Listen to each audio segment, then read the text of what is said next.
Welcome back to another episode of TVGP's We Roguelike. It's the show we play every roguelike in history. I'm your host, Boston. Joining me as always is Moonpeer. You need to knock that stuff off. You love it. And Monkey Senior. Hello. We're here for week 2 of Everspace. And first off, most importantly, Monkey, Control Scheme C is the business. Yeah.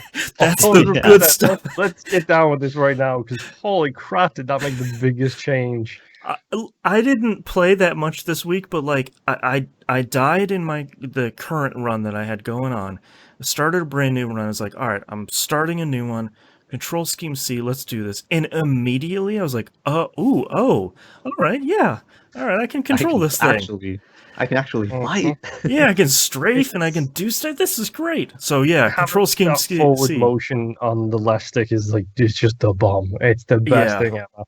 It's great. The only thing about it is when you have to go long distances and you have to boost, you have to keep the left stick pressed in for like the whole time, and you're just like, I want to release because it hurts. Let me go. Yeah. That is.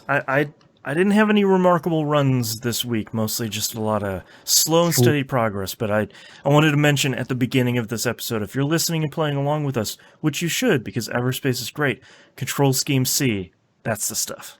100%. Like, I cannot put... I don't know if you've heard about this little game called Elite Dangerous.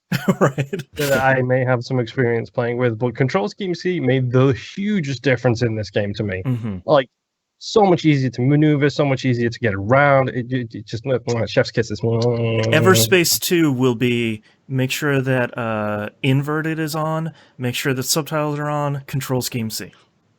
Yep.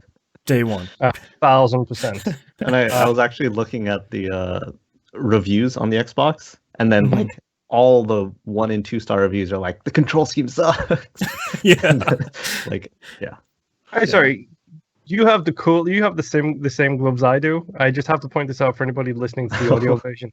I have the exact same gloves that I wear to work, like the muscle compression gloves thing. Yeah, compression. Yes, yeah, I have the exact same thing. I have compression gloves too because I have problems with my hands, and they help a lot. I use them while I'm editing. I use them while I'm at work because I'm sitting in front of a computer for 12 hours a day. Yeah, tippy-tappy typing. Sorry about that. Anyway, let's have a little chat, shall we, about the gunship, aka the best ship in the game. Yes. Okay. That ship is so good. Zero shields. Like, zero shields. You cannot equip a shield. Well, the traditional shield. You can't equip the bubble shield. You can equip a forward-facing shield, very much a don't go backwards, otherwise you'll get shot in the back kind of thing. But it's got the forwards facing shield. Bro, boy, is that ship the bomb. It's so good. It's like its weapons and so. Oh my god. So I learned about unlocking loadouts this week, which I didn't realize was a thing until it was like, you unlocked loadout B and loadout C. Oh, interesting. Which means you start with different weapons. Does anybody have a preferred weapon so far? Because I sure as poop do. The flat cannon, 100%. The flat cannon is my number 2. My number 1 is the beam laser. Beam laser is dope. Beam laser is my favorite so far. It's so strong. It's super overpowered, and I got a golden star one that I could upgrade as I wanted to. And I was just like, this is the best. Like, this game is so good.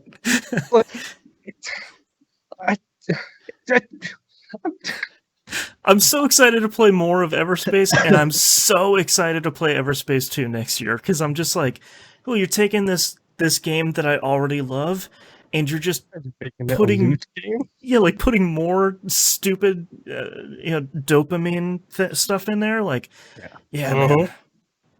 So I was perusing YouTube. I think I was actually watching the Xbox Indie Game Showcase event, which I didn't realize was going on, but they're doing like a 7-minute trailer for like 5 indie games every week or so. Oh, I didn't even know that. Actually, on my recommended, and I was like, "Oh, cool! I'll load up one of them." The one I loaded up had a 2-minute ad before it, which you could skip after 5 seconds, whatever. That's fine. I didn't skip it because that ad was for Everspace 2. Yeah, there you go. And then Everspace 2 was in the video. Okay. Oh man. So yeah, I might be 100% down on Everspace 2 the second that thing comes out because oh boy, do I love this game. Yeah. I love the way it looks. I love the way it feels. I will say right now, thank you for the control scheme C. It feels good because of that. I got black holed twice this week. Oh no. Once was an accident. The other one was like, well, I don't see any other place to go, so I'm just going to assume that this thing I killed that created a black hole is the way I'm supposed to go. Yes. And you know exactly what I'm talking about from that noise monkey. But yeah, don't go in black holes, no matter how they appear. Don't Pro go tip. in them. Which I will say right now, I love the representation of black holes in this game. Like they look so good. You literally can't see them because they warp the light around them. Oh, you cool. just see like this wind-looking thing going towards this space, and it's just like, what are you talking about? Like anomaly warning in the corner, and it's like, what? And then you turn around and you see it, and it's just like, oh, okay. There's a black hole 2 inches from my face. Right. Yeah. I love this game. It's really good. I love this game. Yeah. I don't. Why did I wait so long to play it? Yeah, it's one of those things where it's like, I don't know. I've been so excited for Everspace 2 for a while. I never really thought to check out Everspace 1. It's one of those things where it's like, Everspace 2 is coming out. Man, this game is really good. Yeah. So, does anybody have any other good runs they want to mention before I talk about my Epic of Epicness run? No. I have one of those too, actually. Okay. Who wants to go first? Monkey, you go first. You go first? Okay. So, first off, in the at the beginning of the run, so you know there's missions. Like I had 2 missions that just like were there for the longest time. So I'm like, you know what? On this one, I'm gonna do it. It was destroy 50 fuel. The lights and the fuel kind of. Yeah, the lights and the fuel. 100%. In the single run, I'm like, I have to fight the G&B guys to do this. Yep. So the very first area, like I did that. I was fighting them. And then the second area, there was none of them. So the third area, they weren't hostile to me anymore. Yep. Oh, okay. If you can make it through, I think it's 2 jumps without any aggression towards them, they lose their hostility towards you. Yeah. And then on that third... As a pro tip, Boston, when you get that mission for the fuel things, you can blow them all up, not just the ones that are bright orange. The ones that are bright orange just indicate there's loot there. I found that out by mistake by accidentally blowing some up that were literally right next to me. That was not a great run. So yeah, in that third area, so they were not hostile to me, and I got a random mission request to protect a GNB ship from Outcast. So I was like, okay, I'll do that. Okay. I protected them, got the credits reward, and then proceeded to blow them up because they had fuel canisters. Yep. So yeah, I'm not gonna lie, I did do a going rogue run this time as well. I just shot everything, and it's so much fun with the gunship. So yeah, and then I went on a few more. So I ended up running into a Corvette, and I was like, oh crap! It was one of the ones with the jammer on them. So like, okay, I have to fight them. You have to engage them, right? Yeah. But in that same area, there was one of the destroyed colonial ships. You know, like you can go into them, and then you know how they sometimes have locked doors. Yeah, you get the key for destroying the star or the scroll people, the elite guys. Yeah, so there's a perk upgrade that gives you a choice of random additional stuff. This particular run happened to give me 2 access keys, like from the start. So I was like, okay, cool. I can open 2 doors, and it gave me an upgraded flat cannon, which was super good. an Arc 9000, which I don't know if you guys have used those before, but it's a secondary that's basically a nuke. Yes. Oh wow. And something called a mainframe override Mark III, which is really good, and I'll get into that in a bit. But so I promptly used the Arc 9000 to just completely destroy the Corvette. Like, just shot it at it, and like, okay, cool. So I went on more. And then, so the mainframe override forcibly recruits an enemy ship to be an ally. What? I've had that once. It's so good. And the Mark III version has it so its range is 4,000 meters or 4 kilometers. So it's super far out. And it's 90% success rate. Oh my god. So it's just like, all right. It doesn't work on Corvettes. I tried that. Yeah, that's your first target. But it does work on the elite guys. Ooh. So later on in the run, I had a Corvette and an elite on the same area. So like, okay. I used the elite to kill the Corvette, and I was like, cool. Oh man. And once you take them over, they're like complete allies of yours. So you can shoot them and blow them up without them retaliating. And that elite still gave me the access key. So I was like, oh wow, this is such a good equipment. Man. I will definitely be keeping an eye out for that one, I think. Yeah. And then what else happened in this run? I got to Sector 6, right? And the very first area was a frigate. I don't know if you've seen these yet. I haven't seen a frigate yet, unfortunately. It is huge. I'm pretty sure there is an achievement for taking one down. Yeah. No. I think so. I shot an Arc 9000 at it. It took it to half. Oh god. Okay. All right. So, yeah, it was a pretty interesting battle. I did manage to destroy it.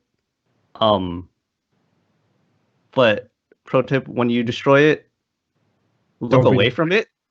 No, look away from it. Because once I destroyed it, I was looking at it, right? Like, oh, this is super cool. My game crashed. I was like, oh no. So when I restarted the game, I had to fight the thing again. So like, oh my god. So no. I did that. I beat him, looked away, looked back, and there was so much loot like all along the ship. I was like, oh yes. And so yeah, I destroyed it, continued, beat the game. Yeah. Oh wow. Of course it did. Week 2, there we go. Yeah. Keep in mind this was on easy. I don't know how different it would be on normal and I'm doing hard. the same thing. Like I'm very much doing the risk of raid approach to this game, where it's like I'm playing it on easy until I can start getting a whole bunch of upgrades and unlocks, because on normal this game is real hard. Yeah. I made it to the lab, and I got done in because by the time I made it to the lab, I was in, I think it was 6 consecutive jumps, which were lightning storms in space. Right. And not just the ones that electrify you, but the ones that are pitch black as well. And like you can see flashes of light, which is the only way you can see what's happening around you, is these flashes of light. Right. And it was just like, okay, so I'm in some electronic nebula and I've got the whole map covered in this lightning storm. I'm just going to book it as far as I can, because I ain't getting out of this like unscathed. And by the time I made it to the lab, I got involved in the conflict in there, and I had 0 recoverable capabilities. Like I couldn't rebuild my hull, I couldn't repair it all. I was down to like 20 health, and I was like, well, crap. It's probably not happening. That last area is pretty rough. If I didn't have that the override thing, I don't think I would have made it through that. It was so hard, dude. So hard. Man. But yeah, the gunship is great. Buy the gunship, Boston. As soon as it's gonna be my next upgrade. Yeah, it sounds like it's the way to go. I get that gunship because oh boy, is it a game changer. Check out my loadout. I got to get that all set up. Get a gunship. It's like the energy thing though, like the energy limitation on even the normal starting ship. Like as soon as you start installing upgrades in, that bar above below your reticle goes from fully green to like a quarter of it is red, and your firing power is so limited. Which there is something you can install on the ship, by the way, to increase the size of your energy capacity, so it can make that back up to full again. With the gunships, even with like the base weapons and installs in, I didn't have any red on it at all. Oh jeez, so that thing's just ready to fight. Big energy reserve at all times. Nice. You can't run away. You got no real useful shields, but you know what? It doesn't really matter too much when if anything comes in front of you. Yeah. Right. So I can't imagine using the small ship after using the gunship now. No. It's like, no. Honestly, I feel like the gunship should have been 15k. Like, I feel like it should have been 10k for the next ship and then 15 for the gunship, because this thing feels so overpowered. And I love it for it. Go ahead. I was just going to say, I'm rolling loadout C, by the way, for the gunship, which I'm pretty sure will start you with the beam laser. Oh, man. I got to get that. I have so many upgrades to get. All these sound so good. Oh, man. Dude. All right. Any closing thoughts here on a very successful week in Everspace? It's really good. It's really good. It's really good. Was not expecting this game to be this good, and it's really good. All right. Well, hopefully all of you are playing this along with us and enjoying it, and we'll see you all next run. Bye. Bye. Bye-bye.